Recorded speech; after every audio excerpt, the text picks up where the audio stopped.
Morning. How you doing? I hope you're well. Another little mindset well-being chat from me. Today, I'm going to talk about developing a habit stack. And for those, if you've watched a few of my other videos, I talk about atomic habits. I talk about tiny habits. I think I've shared stuff on social media about, either podcasts or audiobooks about habits. And today, there's a concept of habit stacking where it just means in order to be able to develop and build habits, you add them onto existing habits that you want to do. Because obviously, presumably, we all can agree that we're talking about developing good habits here, habits for our mindset and well-being. We're not talking about, habits that aren't going to help us develop our mindset or well-being. So the idea is to stack the habits up together. So for me, what that looks like, and it's what is it, 20 plus years now? So yeah, it's easily 20 plus years that I've been building mine, long before habit stacking and all this stuff about habits and mindset and well-being became as prevalent in terms of what people need to do. I've been doing these. I just kind of recognize that for my own mindset, for my own well-being, getting up and doing these things in the morning were vital for me, especially when I was working in the corporate world and I just needed some time out from all the craziness and busyness and stress of that life. So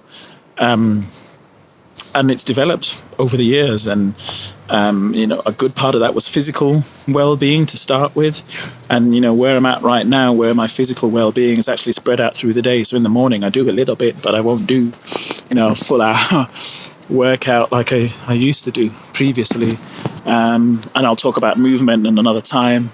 There are the more recent studies now show that actually a little movement often throughout the day has a greater benefit for us than just long extended periods of movement. So for me, my habit stack in the morning, I'm not in any particular order. I have some water. So I have some water. I have a healthy drink in addition to that. So that might be peppermint tea, lemon tea, green tea. It might be my own lemon, honey, ginger concoction or whatever. Herbal teas, but yeah, I have that, and sometimes I have those cold. I might pre-make them in advance, put them in my freezer, and then take them out, defrost them, pour them out ready. And that's the other key thing as well for my morning habit stack, my morning well-being ritual.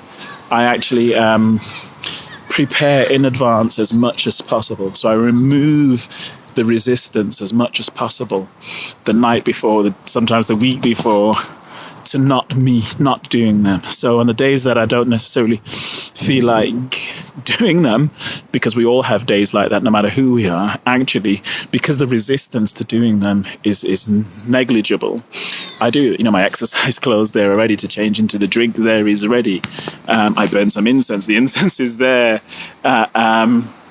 ready. The things that I use, so I kind of use some exercise bands as well sometimes. They're there ready for me. I do some reading, so sometimes it's a regular book, and I'll pick up a book and I'll read that for however long. Or it'll be an audio book. I might come out on my walk and listen to it. So I got the headphones on. I'm listening to a Blink at the minute. I'm listening to a Blink about Tony's, from the Blinkist app, for those that don't know, about Toni Morrison's book Beloved, or harrowing book.